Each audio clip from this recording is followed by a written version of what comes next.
in questa grande casa in legno fatta per la regione Trentino. C'è un po' un denominatore comune, oserei dire, che è Arca, con la sua coordinatrice che è Monica Carotta.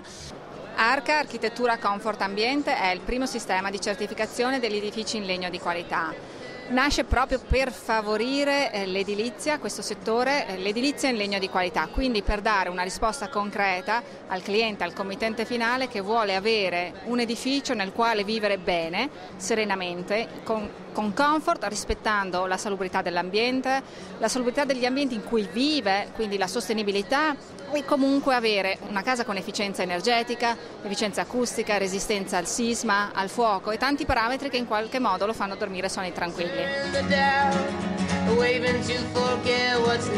Arca certifica dei livelli prestazionali, quindi non impone di utilizzare determinate tecniche costruttive piuttosto che determinati prodotti, ma va a verificare quelle che sono le prestazioni, quindi poi dando un certificato che garantisce la qualità dell'edificio secondo poi vari livelli. Andiamo dal minimo che è il green al massimo che è il platinum. Certificatevi volontariamente con Arca perché? Perché vi fa dormire sonni tranquilli. www.arcacert.com